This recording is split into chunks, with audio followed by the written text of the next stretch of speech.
600 ஆண்டுகளுக்கு முன்னர் மலாக்காவில் தமிழ் மொழியை பல இனத்தவரும் கற்றுக்கொள்வதில் ஆர்வம் காட்டியிருக்கின்றனர். பினாங்கில் 1816 முதல் ஆங்கில பள்ளியான பினாங்கு ஃப்ரீ ஸ்கூல் தொடங்கப்பட்டது. அப்பள்ளியில் 1821 ஆண்டில் தமிழில் ஒரு வகுப்பு நடத்தப்பட்டது. 1870களில் காபி, கரும்பு, பின்னர் ரப்பர் தோட்டங்களில் சிறு சிறு தமிழ் பள்ளி கூடங்கள் தொடங்கப்பட்டு தமிழில் பாடங்கள் நடத்தப்பட்டன. 1923 ஆண்டில்தான் தொழிலாளர் சட்டத்தின் கீழ் குடியேற்ற தொழிலாளர்களின் பிள்ளைகள் அனைவருக்கும் கல்வி புகட்ட ஏற்பாடுகள் மேற்கொள்ளப்பட்டன. தோட்டங்களில் தொடக்க காலத்தில் அமைக்கப்பட்ட பள்ளிகளில் தமிழ் கற்றுத்தர தகுதி வாய்ந்த ஆசிரியர்கள் இல்லாததால் தமிழ் படித்த கோயில் பூசாரிகள், கங்காணிகள் பகுதி நேர ஆசிரியர்களாக பணியாற்றினர். நகர்களிலும் தமிழ் பள்ளிகள் தோன்ற தொடங்கின. 1937 ஆண்டில் மலாயாவில் 13 அரசாங்க தமிழ் பள்ளிகளும் 4 தனியார் தமிழ் பள்ளிகளும் இயங்கியிருக்கின்றன. தோட்டங்களில் இடம்பெற்ற சிறு பள்ளிகள் 1008, பின்னர் தோட்ட தமிழ் பள்ளிகள் வட்டார கூட்டு பள்ளிகளாக மாற்றம் கண்டன. 1920 ஆண்டில் மலாயாவில் இருந்த தமிழ் பள்ளிகளின் எண்ணிக்கை 122 ஆகும். 1925 ஆண்டில் 235 பள்ளிகள் உருவாகின. 1950களில் 888 தமிழ் பள்ளிகள் இருந்ததாகவும் அவை 1960களில் 662 குறைந்துள்ளதாகவும் புள்ளி விவரங்கள் தெரிவிக்கின்றன. தற்போது நாட்டில் 523 தமிழ் பள்ளிகள் இயங்கி வருகின்றன. 8000க்கும் மேற்பட்ட தமிழாசிரியர்கள் அப்பள்ளிகளில் பணிபுரிகின்றனர்.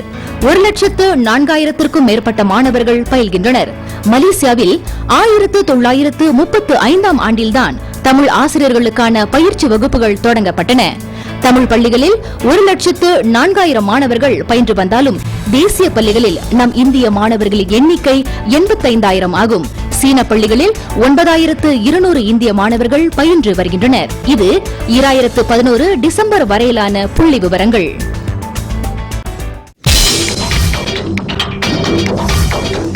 வெற்றிகரமாக செயல்பட்டு வரும் தேசிய நிலநிதி கூட்டுறவு சங்கத்தின் நிர்வாக தலைவராகவும் பொறுப்பேற்றுள்ளார் தான் ஸ்ரீ KR சோமா. தனது 14வது வயதில் நேதாஜியின் தலைமையில் இயங்கிய INA எனும் இந்திய தேசிய ராணுவத்தில் 1943 ஆர்வத்துடன் சேர்ந்து ராணுவ பயிற்சி பெற்று INA வீரராக திகழ்ந்தார். துன்சம்பந்தன் அழைப்பின் பேரில் 1974 தேசிய நிலநிதி கூட்டுறவு சங்கத்தின் தலைமை நிர்வாக பொறுப்பை இவர் ஏற்றுக்கொண்டார்.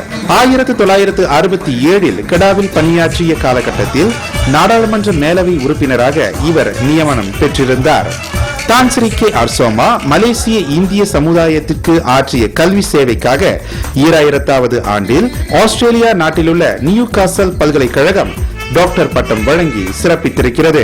இந்தியாவில் உள்ள மும்பை நகரில் 2007 ஆண்டில் ஜனவரி 9 தேதி நடந்த பிரவாசி பாரதிய திவாஸ் மாநாட்டில் தான் ஸ்ரீ KR சோமசுந்தரத்துக்கு அப்போதைய இந்திய அதிபர் டாக்டர் அப்துல் கலாம் பிரவாசி பாரதிய சமான் எனும் உயரிய விருதை வழங்கி சிறப்பித்தார்.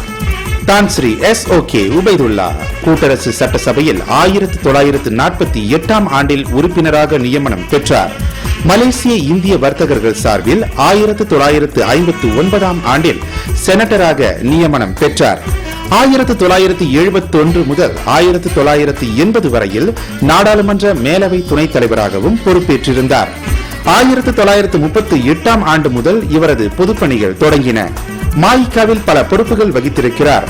1975 மாயிக்கா தேசிய உதவி தலைவராக தேர்வு பெற்றிருந்தார். தொடர்ந்து பல ஆண்டுகள் மத்திய செயலவை உறுப்பினராகவும் திகழ்ந்திருக்கிறார். 1994 மாயிக்காவின் நிரந்தர அவைத் தலைவராகவும் நியமனம் பெற்றார். உபைதி அறக்கட்டளையை நிறுவிய தான் ஸ்ரீ உபைதுல்லா இதன் மூலம் பல பொது பணிகளுக்கு நல்ல ஆதரவு வழங்கி வந்தார். சாதனைகள் பல புரிந்த தான் ஸ்ரீ உபைதுல்லா 2009 ஜனவரி 22 தமது 93வது வயதில் மறைவெய்தினார். தமிழர்கள் கோ சாரங்கபாணி. தமிழர் திருநாள் விழா 1952 ஆண்டு முதல் சிங்கப்பூரிலும் மலேசியாவின் முக்கிய நகரங்களிலும் சிற்றூர்களிலும் நடைபெறவும் அதன் மூலம் தமிழ் மக்களிடையே இன உணர்வும் மொழி உணர்வும் வளரவும் காரணமாக திகழ்ந்தவர் தமிழர்கள் கோ சாரங்கபாணி. 1956 சிங்கியில் இயங்கிய மலாயா பல்கலைக்கழகத்தில் இந்திய ஆய்வியல் துறை உருவாக்கப்பட்ட போது அதில் இயங்க தனி நூலகம் அமைக்கவும் பயிற்றுக் கருவிகள் வாங்கவும் திட்டமிட்ட சமயத்தில் அம்முயற்சிக்கு உதவிட தமிழ் முரசு நாளிதழ் மூலமாக நிதி திரட்ட அப்பத்திரிகையின் ஆசிரியரும் உரிமையாளருமான கோசா தமிழ் எங்கள் உயிர் என அறிவிப்பு செய்து நிதி திரட்டினார். அந்த தமிழ் எங்கள் உயிர் நிதிக்கு 500 வெள்ளி வழங்கி நிதியை தொடக்கி வைத்த பினாங்கைச் சேர்ந்த வள்ளல் ரேனா எனும் நா. ரங்கசாமி பிள்ளை. பின்னர் தமிழர்கள் கோசாவுக்கு நடந்த பாராட்டு விழாவில் அவருக்குரிய பொன்னாடையை அணிவித்து சிறப்பு செய்தவரும் அவர்தான். நாடு தழுவிய ரீதியில் அமைக்கப்பட்ட தமிழ் இளைஞர் மணிமன்றங்கள் ஒன்றிணைந்து 1964 தமிழ் இளைஞர் மணிமன்ற பேரவையை அமைத்தன. தமிழ் இளைஞர் மணிமன்ற நிகழ்ச்சி ஒன்றில் பங்கேற்ற துன் சம்பந்தன், தமிழர்கள் கோசா ஆகியோரோடு சா. அன்பானந்தன். டத்தோஸ்ரீ கரு சிதம்பரம் பிள்ளை. கீழ்பேரா வட்டாரத்தில் செல்வாக்குடன் வாழ்ந்த வர்த்தக பிரமுகர் டத்தோஸ்ரீ கரு சிதம்பரம் பிள்ளை சுமார் 3 ஏக்கர் நிலப்பரப்பில் தம் சொந்த செலவில் தமிழ் பள்ளிக்கூடம் ஒன்றை 1954 ஜூலை 10 எழுப்பினார். சிதம்பரம் பிள்ளை தமிழ் பள்ளி எனும் பெயரில் அது இயங்கி வருகிறது. ஆதரவற்றோருக்கு உதவிடும் நோக்கத்தோடு துளையின்தான் கம்பார் நெடுஞ்சாலையில் 46 மைலில் உள்ள இவருக்கு சொந்தமான சசக்ஸ் எனும் ரப்பர் தோட்டத்தில் 4.5 ஏக்கர் நிலப்பரப்பில் சுமார் 2 லட்சம் வெள்ளி செலவில் இவரால் கட்டப்பட்ட ஆதரவற்றோர் ஆசிரமம் 1970 ஜூன் 8 திறப்பு விழா கண்டது. சுவாமி சத்யானந்தா எனும் பிரம்மச்சாரி கைலாசம் கோலாலம்பூரில் பூச்சோங் சாலை 6வது மைலில் சுத்த சமாஜம் நிலையத்தை 1949 ஸ்தாபித்தார். தம் இறுதி மூச்சு வரை அந்த நிலைய வளர்ச்சிக்காக பணியாற்றினார். ஆதரவற்ற குழந்தைகளுக்கு புகலிடமாக அது திகழ்கிறது. மலாயா சரித்திரம் எனும் தமிழ் நூலையும் எழுதி வெளியிட்டிருக்கிறார் சுவாமி சத்யானந்தா. 1961 ஏப்ரல் 9 சுத்த சமாஜத்தை நிறுவிய சுவாமி சத்யானந்தா மறைவெய்தியதுடன் சகோதரி மங்களத்தை சுத்த சமாஜத்தின் நிரந்தர தலைவராக சமாஜ வாரிய உறுப்பினர்கள் தேர்ந்தெடுத்தனர். 1986 முதல் அன்னை மங்களம் என இவர் அழைக்கப்படுகிறார். டத்தின் படுகா என விருதையும் அரசு இவருக்கு அளித்து சிறப்பித்திருக்கிறது. பிரபல தொழிற்சங்கவாதியும் அரசியல்வாதியாகவும் திகழ்ந்தவர் டாக்டர் வி. டேவிட். 1995 ஆண்டு வரையில் நாடாளுமன்ற உறுப்பினராக சேவையாற்றினார். 1995 நடைபெற்ற பொது தேர்தலில் போட்டியிடாமல் அரசியலில் இருந்து ஓய்வு பெறுவதாக அறிவித்துவிட்டு சமூக பணிகளில் மட்டும் நாட்டம் செலுத்தினார். தோட்ட பாட்டாளியின் பிள்ளைகள் பலன் பெறுவதற்காக 1978 கோலக்கில்லான் பண்டமாரானில் தொழில்நுட்ப கல்லூரியை நிறுவினார் வி. டேவிட். ஆசியாவிலேயே தொழிலாளர்களுக்கென அமைக்கப்பட்ட முதலாவது தொழில்நுட்ப கல்லூரியான இது வி. டேவிட் தலைமையில் இயங்கி வந்தது. தான் ஸ்ரீ ஜி. வடிவேலு. மாயிகா கட்சியின் முன்னாள் தேசிய பொதுச் செயலாளரும் மத்திய செயலவை உறுப்பினருமான தான் ஸ்ரீ ஜி. வடிவேலு மேலவையில் சபாநாயகர் பொறுப்பேற்ற முதல் மலேசிய இந்தியர். மாயிகாவோடு நீண்ட காலமாக தொடர்பு கொண்டுள்ள தான் ஸ்ரீ ஜி. வடிவேலு 1974 சிலாங்கூர் மாநில சட்டமன்ற உறுப்பினரானார். தொடர்ந்து 1981 ஆண்டு வரையில் சட்டமன்ற உறுப்பினராக திகழ்ந்த தான் ஸ்ரீ ஜி. வடிவேலு 1991 முதல் 1997 வரையில் மேலவை உறுப்பினராக நியமனம் பெற்றதோடு மேலவையின் சபாநாயகர் பொறுப்பையும் ஏற்றார். தற்பொழுது டேப் கல்லூரியின் குழுமத்தின் தலைமை நிர்வாக அதிகாரியாக பணியாற்றி வருகிறார். 2009 ஜனவரி 9 சென்னையில் நடைபெற்ற பிரவாசி பாரதிய திவாஸ் மாநாட்டில் தான் ஸ்ரீ ஜி. வடிவேலுவுக்கு பிரவாசி பாரதிய சமான் எனும் உயரிய விருது வழங்கி சிறப்பிக்கப்பட்டிருக்கிறது.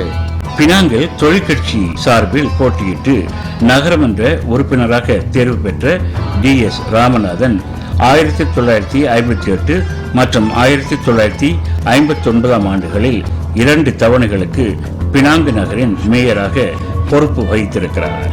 PPP எனும் மக்கள் முற்போக்கு கட்சி ஸ்தாபகர் DR சீனிவாசகத்தின் மூத்த சகோதரர் டாக்டர் SP சீனிவாசகம் ஈப்போ நகரமன்ற தலைவராக மேயராக 1960 முதல் அவர் மறைவெய்திய 1975 ஜூன் 4 வரையில் பொறுப்பு வகித்திருந்தார்.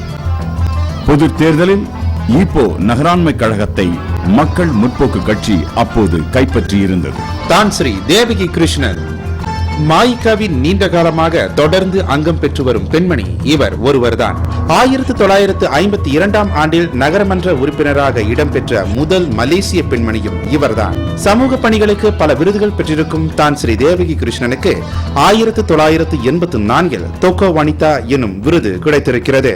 மலேசிய மாதர்குல மாணிக்கங்களுக்கு கிடைக்கும் மிக உயரிய விருதான துன் ஃபாத்திமா விருதும் இவருக்கு 1991இல் கிடைத்திருக்கிறது. புதுடில்லியில் 1997இல் கொண்டாடப்பட்ட இந்திய சுதந்திர பொன் விழாவை முன்னிட்டு மலேசியாவை சேர்ந்த சமூக சேவகியும் நேதாஜி தலைமையில் 1943 முதல் 1945 வரை மலாயா சிங்கப்பூரில் இயங்கிய இந்திய தேசிய ராணுவ படை INA-வின் மகளிர் பிரிவான ஜான்சிராணி படையில் சேர்ந்து பணியாற்றியவருமான புவான்ஸ்ரீ ஜானகி ஆதி நாகப்பனுக்கு உயர் விருதான பத்மஸ்ரீ பட்டத்தை வழங்கி இந்திய அரசு கௌரவித்திருக்கிறது. இந்திய நாட்டின் பத்மஸ்ரீ விருது பெறும் முதல் மலேசியர் இவர்தான் என்பது குறிப்பிடத்தக்கது. மாயிகா மாதர் பகுதி சார்பில் 1980 முதல் 1986 வரையில் 2 தவணைகள் இவர் மேலவை உறுப்பினராக இடம்பெற்றிருந்தார். PP நாராயணன் மலாயா தொழிற்சங்க சம்மேளனத்தின் முதல் தலைவராக 1950ஆம் ஆண்டில் தேர்ந்தெடுக்கப்பட்ட PP நாராயணன் தோட்ட தொழிலாளர் சங்கம் உருவாகவும் வளர்ச்சி பெறவும் கடும் உழைப்பை சிந்தியவர். PP நாராயணின் அரிய பணிகளுக்காக மணிலாவில் மாக்சஸே விருது வழங்கப்பட்டு சிறப்பிக்கப்பட்டிருக்கிறது. மலேசியாவில் நடனக்கலையை வளர்க்க 60 ஆண்டுகளுக்கு முன்னர் தான் முயற்சிகள் மேற்கொள்ளப்பட்டன. 1953ஆம் ஆண்டில் பரதக்கலையை பயிற்றுவிக்க நடன வகுப்பு கோலாலம்பூரில் தொடங்கப்பட்டது. அதற்கு முன்னர் முறையான நடன பள்ளிகள் மலேசியாவில் இல்லாத காலகட்டத்தில் அத்துறையில் ஈடுபட விரும்பிய பெண்கள் பெற்றோரின் ஆதரவோடு தமிழ்நாட்டிற்கு சென்று நடன பயிற்சி பெற தொடங்கினர்.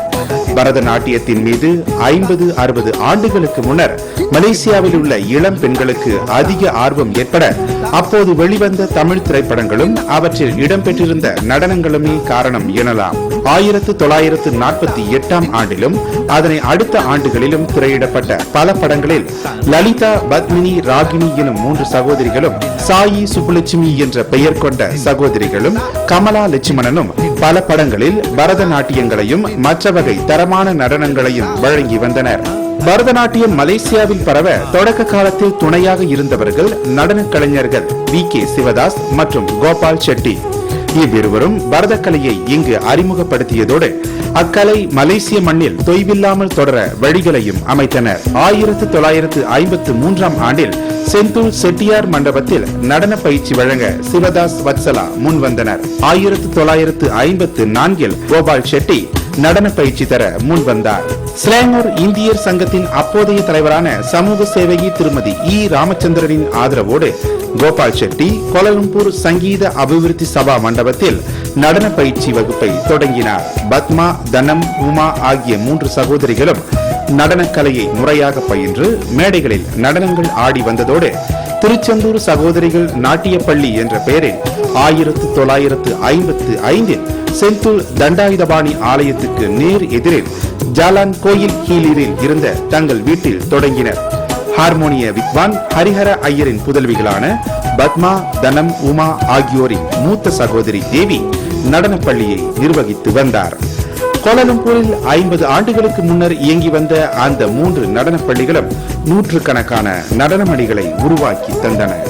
கால ஓட்டத்தில் அந்த 3 முத்தான நடன பள்ளிகளும் தற்போது இயங்காவிட்டாலும் அதற்கு பின்னர் வந்த நடன ஆசிரியர்கள் நடன பள்ளிகளை நாடு தழுவிய ரீதியில் தொடங்கி நடன பயிற்சியும் வழங்கி ஆயிரக்கணக்கான நடன மணிகளை உருவாக்கி கொண்டிருக்கின்றனர்.